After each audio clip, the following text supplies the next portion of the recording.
Hello again, everybody. Sparkster1701 here. And today, before we cover the Transformer, I want to unveil some good news to announce. This year, during the weekend of the 19th of August, I will be giving a panel at the anime convention Matsuri-Con comparing the Transformers, as like seen here, and the GoBots, and their many similarities. So if you happen to be in Columbus, Ohio, around the 19th, 20th, and 21st, feel free to pay your way in and stop by and see me. Now, unfortunately, when we have good news, there's usually bad news to go along with it. And the bad news sort of deals with reviewing the Transformers themselves. Back when I started this with Megatron, I did promise that I was going to go through and cover everybody in the line. The bad news on that is that it means every so often I've got to cover somebody that either isn't liked a lot from the line or that I personally don't like. And in today's case, that's one of them right here. This is Twin Twist, one of the two Jumpstarter toys. He was released in 1985 as one of the many new additions to the line, but he only was available through until 1986, where he was discontinued.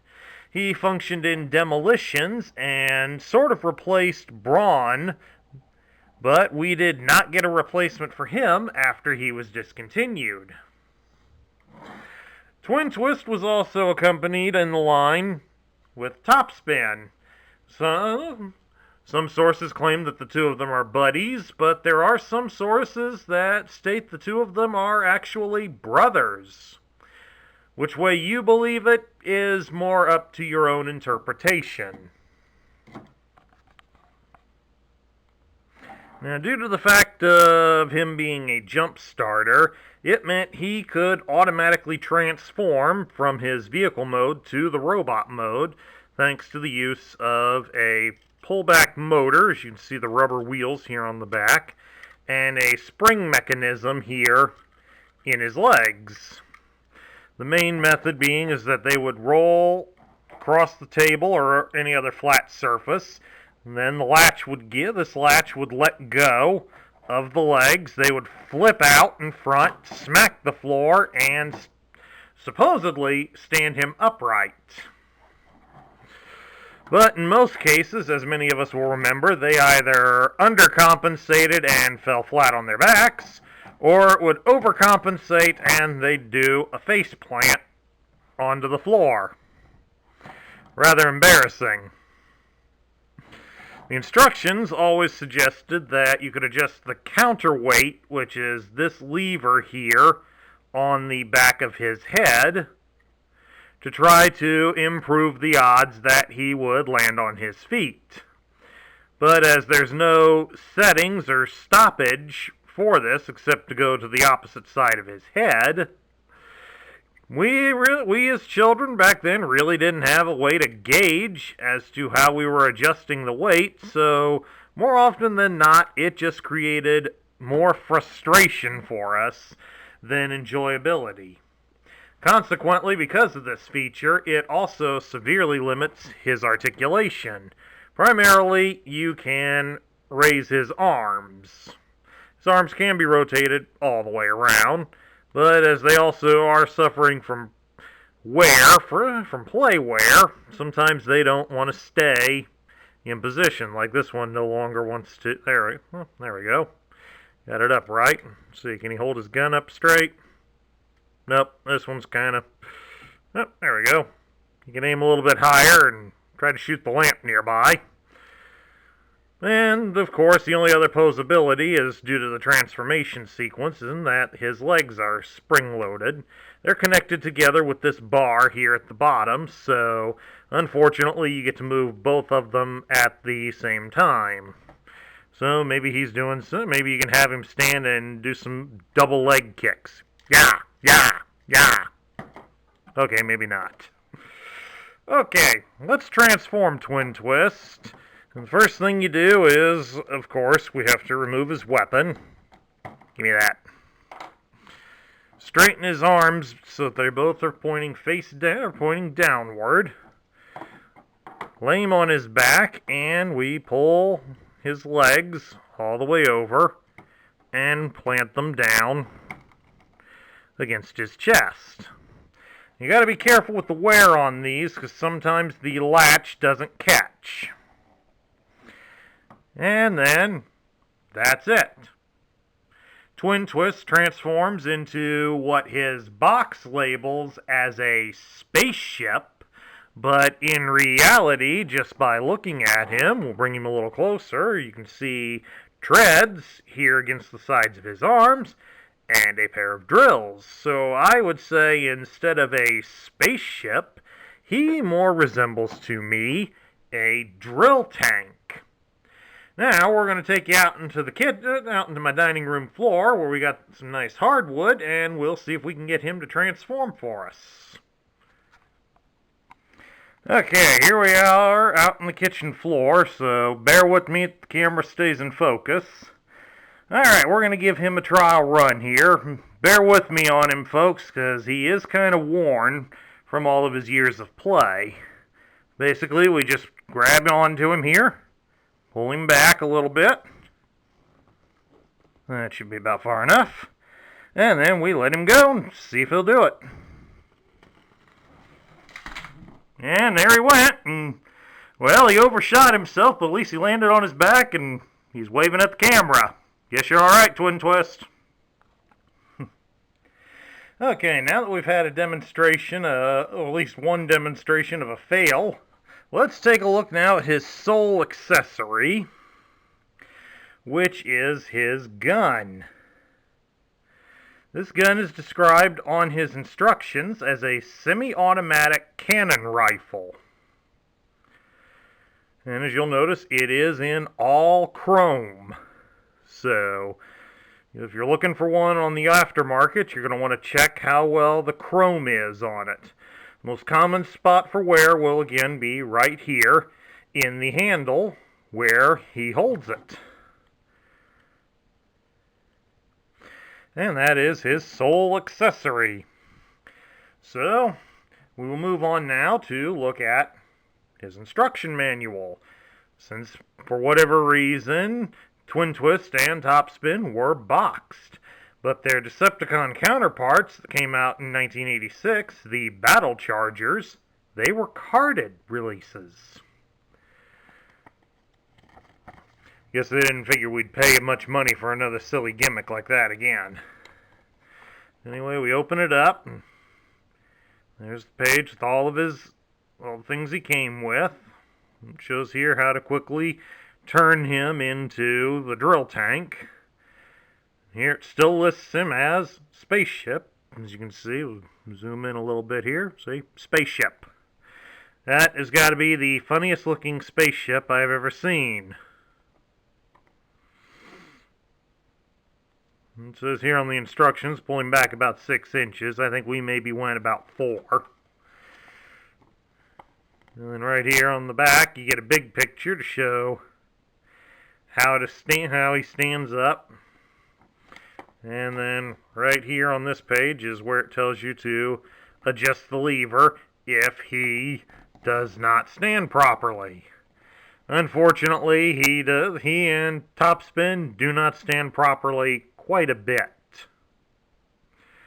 And it shows here how to mount his gun and basically how to transform him again. I guess they figured we needed a repeat on that.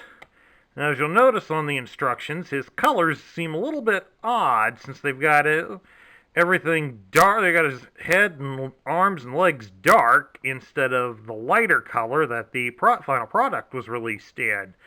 Well, his Japanese Diaclone counterpart was originally released with the head, arms, and legs were in a blue color, and his body was red.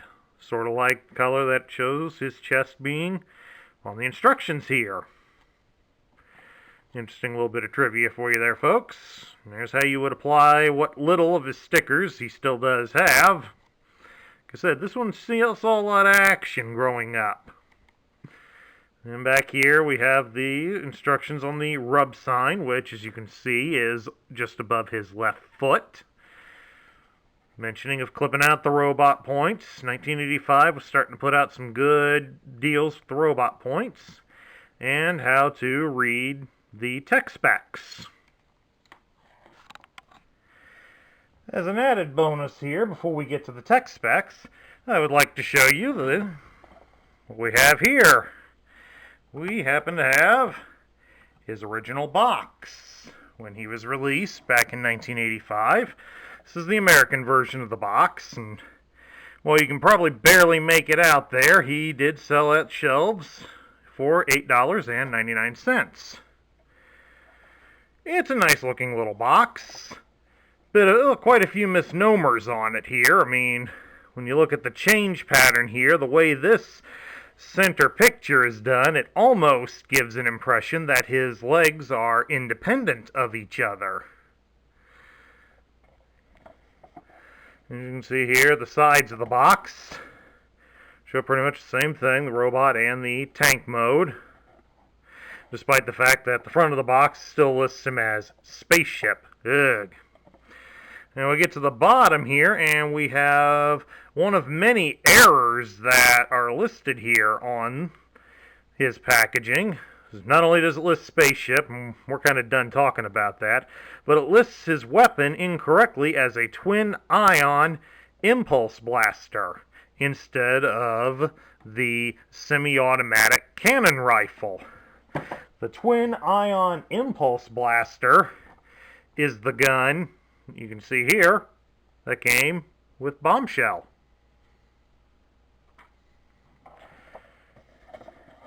And we go here to the back of the package.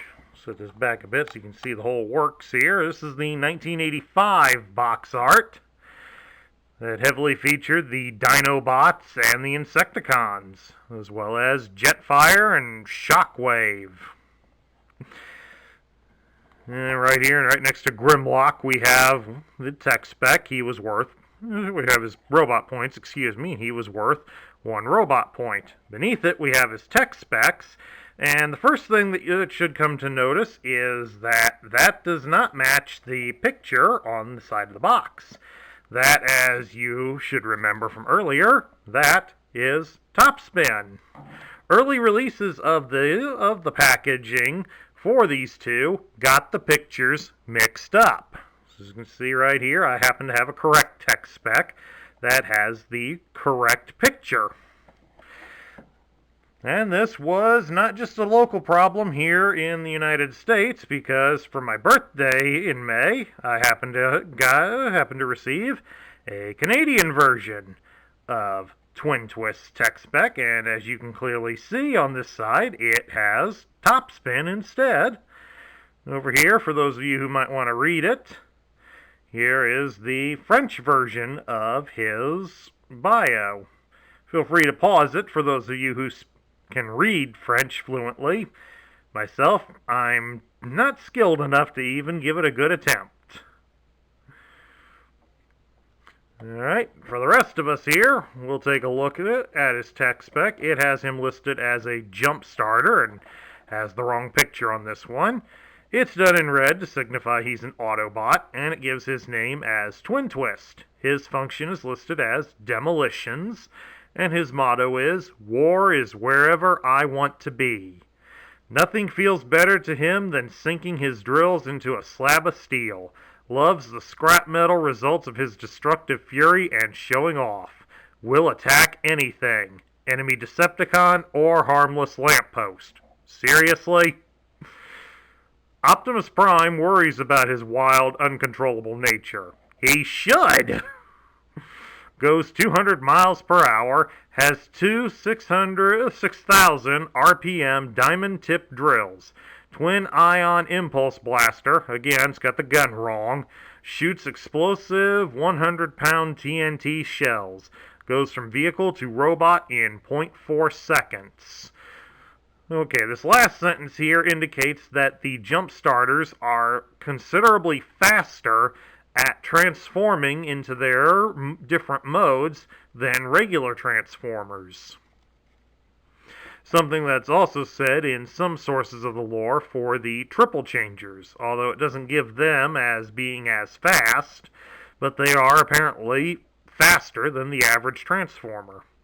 Now we take a look here at his tech specs. We'll put the decoder on so it'll be somewhat easier to see.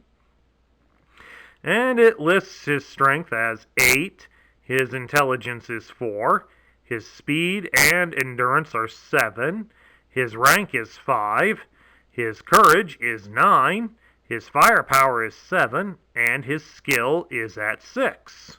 So he has some decent statistics, but the low intelligence, and possibly also of his, well, mainly it's his low intelligence that should be the biggest worry of him. Everything else is kind of average, or somewhat above.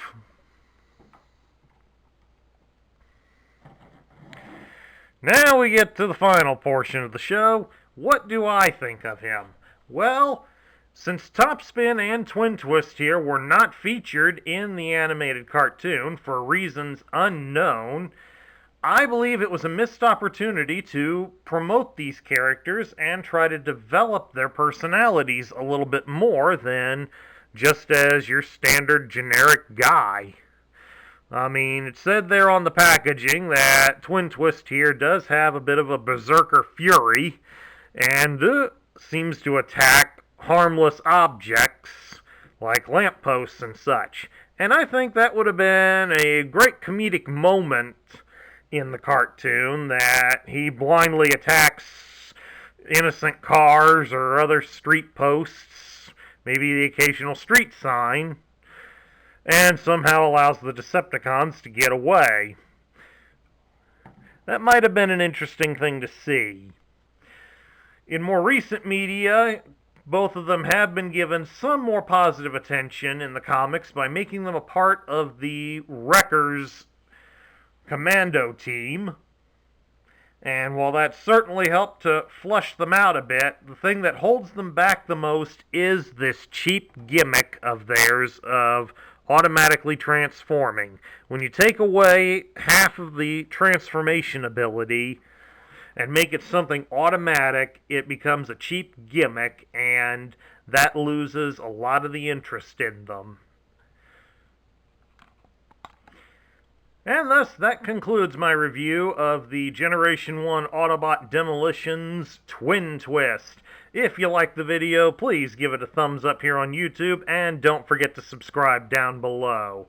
This is Sparkster1701 saying catch y'all later.